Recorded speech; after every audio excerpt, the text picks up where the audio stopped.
Makanya orang yang kena santet, sekali kena, yang rokok masuk lewat asap itu, Thomas. Jadi kalau tidak mau kena santet, ya berhenti ngerokok. Kalau vape Pak, sama nggak Pak dengan rokok Pak? Apa? Vape Pak. Saya itu segala sesuatu yang merusak kesehatan lebih baik dihindari, Thomas.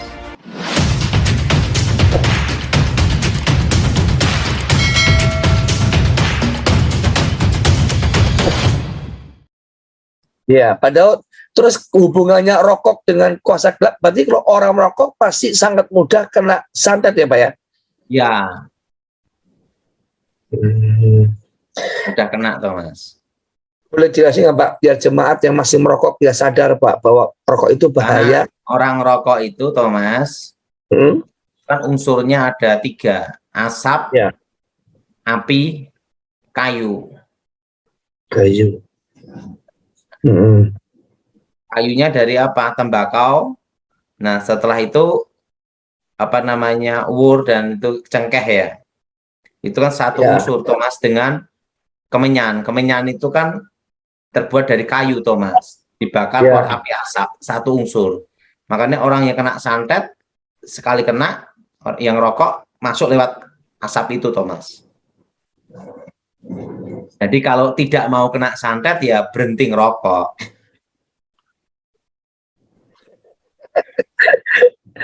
Kalau vape Pak, sama nggak Pak dengan rokok Pak? Apa? Vape Pak. Saya itu segala sesuatu yang merusak kesehatan lebih baik dihindari, Thomas. Betul, sepakat betul. Ya.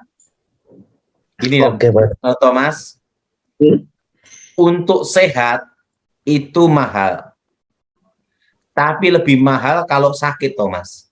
Betul Pak Daud. Betul. Apalagi nggak punya duit, ditolak rumah sakit. Tahu enggak, Thomas? Iya Pak Daud.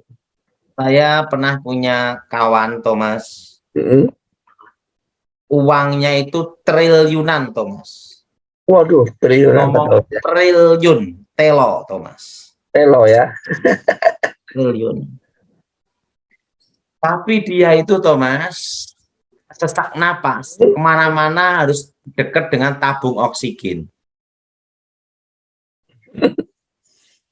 Uangnya triliunan, tapi kemana-mana bawa tabung oksigen, Thomas. Iya. Dia punya hobi ingin keliling berbagai negara, tapi tidak bisa, Thomas, karena dia pakai tabung oksigen, gitu, Thomas. Sekalipun dia punya harta triliunan, tetapi tidak bisa menikmati, Thomas. Akhirnya meninggal. Nah, saya mau tanya sama Thomas, lebih baik kita, walaupun uangnya tidak triliunan, tapi kita bisa menikmati makan dan tidur, nafas dengan gratis, gitu, Thomas. Betul Pak, itu pilihan yang terbaik Pak. Sehat itu lebih mahal daripada, lebih berharga daripada uang, Thomas. Betul Pak Daud. Nah, jadi makanya nikmati saja, Thomas. Ya. Dan kita ini harus belajar, Thomas, ya, mensyukuri apa yang Tuhan beri. Betul. Tahu enggak, Thomas? Iya Pak Daud.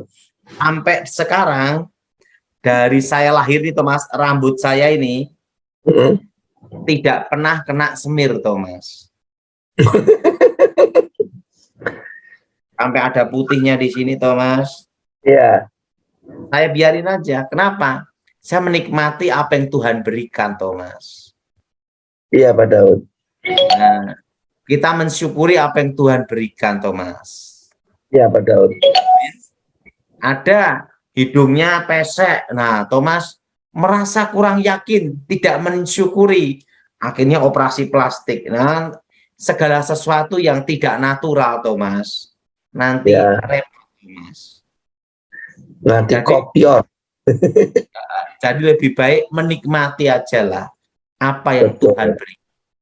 Kita harus belajar berdamai dengan diri kita sendiri, Thomas. Amin. Nah, pertama dengan Tuhan, kedua harus berdamai dengan diri kita sendiri. Artinya kita ini berusaha belajar mensyukuri, menikmati apa yang Tuhan berikan, Thomas. Amin.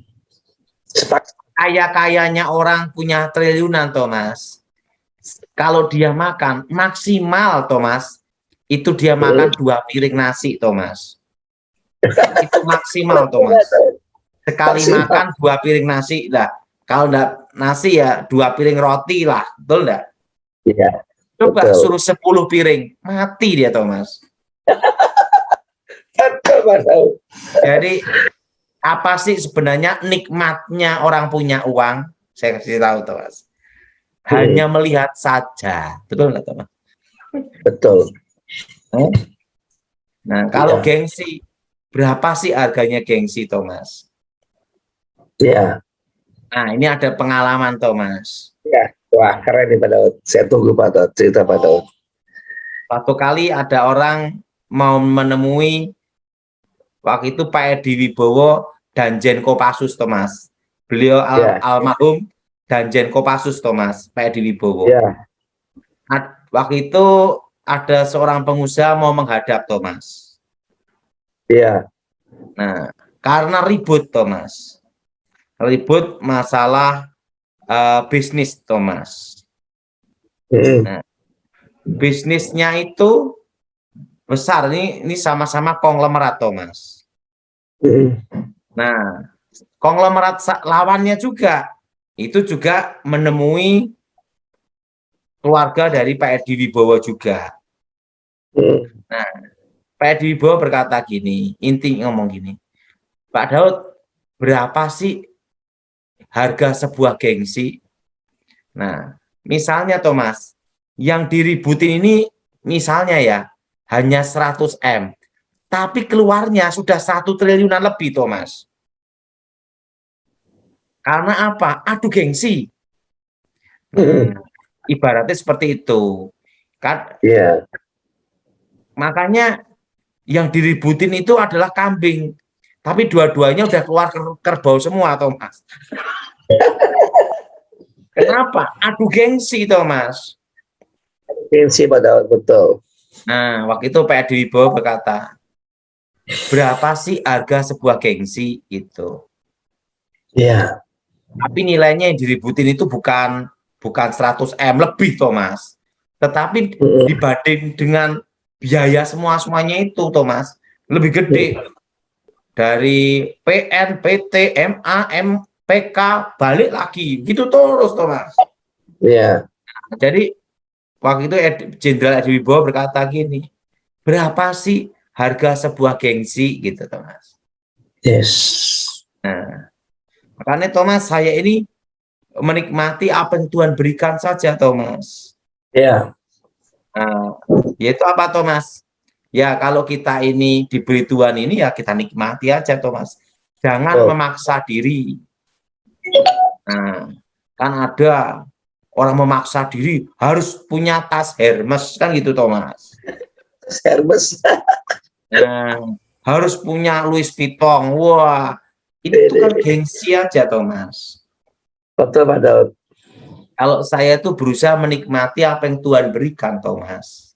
Amin. Karena kalau gengsi, berapa sih harga sebuah gengsi? Pak Daud tahu nggak berapa harganya?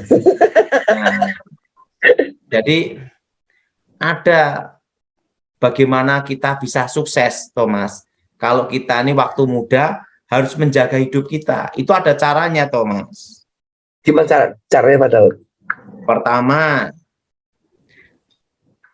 harus punya rasa ingin tahu yang tinggi, Thomas. Punya rasa ingin tahu lebih tinggi, Pak Daud, ya. Nah, kedua, engkau harus punya teman yang diajak bicara yang lebih dari kita, Thomas. Iya. Lebih di sini pengetahuannya, baik ekonomi, baik bisnis, dalam segala hal, Thomas. Iya. Untuk melihat siapa dirimu, masa depanmu, kita bisa lihat dari siapa temanmu, Thomas. Nah, kalau temannya tukang becak, ya rata-rata kan oh nanti Thomas ojek gitu loh Thomas.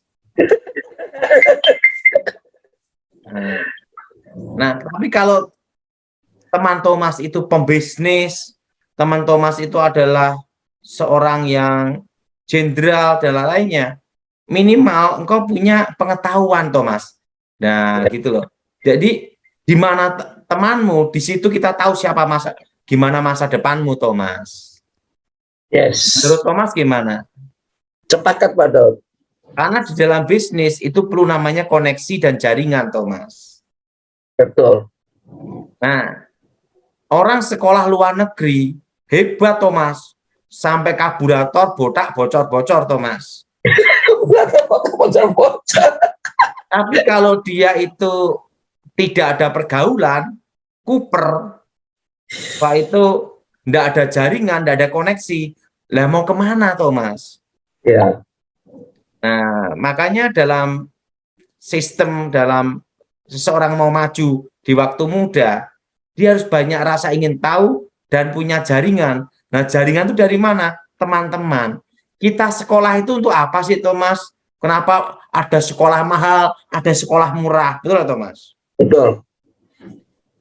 Karena kalau sekolah yang kelas, Thomas, yang mahal, Thomas ya, kan pergaulannya kan beda juga dengan yang sekolah bayarnya murah, Thomas.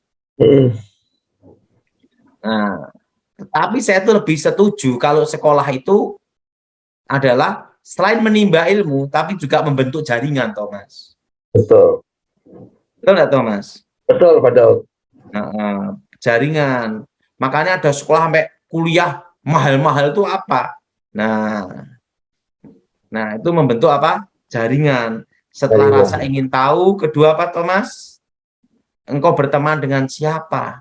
Nah, temanmu narkoba semua. Jadinya apa? Kena sabu-sabu, jadi busa-busa. Jadi busa-busa. Nah, tapi kalau teman kita ini adalah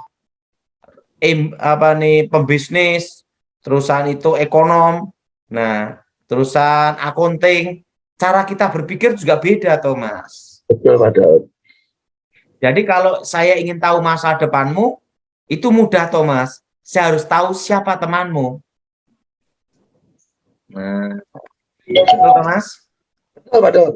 Nah, jadi supaya apa? Tidak kopior, gitu. Tidak kopior. Yang ketiga. Ya. Yang ketiga, jadi pertama itu, kedua rasa ingin tahu lebih tinggi, kedua apa, Thomas? Temanmu. Engkau berteman dengan siapa? Loh, saya ini, Thomas, punya teman, Thomas ya. Teman-teman saya ini lebih tua dari saya loh, Thomas. Oh. Dan saya ini paling muda, Thomas. Iya, Pak Daud. Teman-teman saya itu, misalnya ada, Thomas ya, dia itu ekonom, dia itu lulusan UI. Nah, dia lulusan terbaik gitu, Thomas. Yes. Dan dia pun juga ekonom dan dia CEO dalam perusahaan. Nah, di situ saya sering bicara sama dia. Makanya saya ini ada namanya itu pertemuan kakek-kakek, Thomas. Padahal saya paling muda, Thomas. Saya belum kakek lagi. Tapi itu teman-teman saya semua, Thomas. Wah, itu ngomongnya udah beda dengan anak-anak zaman sekarang, Thomas. Iya. Makanya saya umur saya seperti ini, tetapi cara berpikir saya udah beda, Thomas. Karena teman saya itu kakek-kakek semua kebanyakan, Thomas. Dan ingat, Thomas, laki semua. Iya. Nah, terusan ada juga teman saya lagi, Thomas. Yaitu saya sering manggil ini pertemuan nenek-nenek, Thomas. Nah, itu satu ada dosen, Thomas. Dosen, doktor, dia ahli teknik industri, manajemen dan lainnya. Jadi, nah dari situlah kita banyak informasi, input gitu loh, Thomas. Informasi dan lainnya, Thomas. Jadi, dan saya juga punya teman kan ya ahli makro mikroekonomi, ahli pengamanan, dan banyak hal, Thomas. Yes. Nah, disitulah saya belajar walaupun saya ini tidak kuliah, Thomas. Iya. Saya kan hanya sekolah Alkitab setingkat SMA, Thomas. Iya. Tentang pajak juga saya tanya sama kawan saya yang di perpajaan gitu. Posisi. Jadi, oh perpajaan tuh gini. Tentang ekonomi. Jadi kita ini harus punya teman yang berguna, Thomas. Betul. Dan mereka itu karena suatu keberhasilan seseorang itu tergantung informasi yang kau dapat, Thomas. Betul. Yang ketiga, saya rasa ingin tahu, ketiga, kita harus tekun, Thomas. Iya. Tekun dan punya konsisten dalam suatu yang kita gelutin, Thomas. Jangan Betul. hanya kita ini selalu ikut arus. Wah, ini trennya ini ikut ini, tren ini. Itu ingat, Thomas, orang itu udah datang duluan, itu pionir. Kalau kita masuk, tinggal habisnya, Thomas. Iya. Artinya kita harus menjadi perintis, Thomas. Pionir, gitu, Thomas. Betul. Nah, jadi pergaulan konsisten, tekun itu perlu, Thomas. Iya, betul. Yang keempat apa? Kita harus berusaha tidak puas dengan keadaan kita, Thomas. Iya. Jadi kalau kita nih bisnis seperti ini, kerja seperti ini, kita harus cari yang lebih lagi, Thomas. Lebih lagi, betul ya. Ini kita ngomong dalam bisnis ya, Thomas ya, dalam pekerjaan. Iya. Nah, makanya saya ini kan cara berpikirnya kan tidak hanya satu, Thomas. Nah, jadi arah ke depannya gimana gitu. Yes. Jadi kita harus jadi pionir, bukan jadi spion. Ya. Jadi kepala Pak Daud ya. Oke, puji Tuhan. Ini ada cerita kehidupan dari Pak Daud yang sangat memotivasi semua. Simple, singkat, tapi mengena ya untuk cerita kehidupan. Oh, luar biasa. Tepuk tangan buat Tuhan Yesus. Sekarang Pak Daud kita boleh langsung ke 5 pertanyaan Pak Daud ya.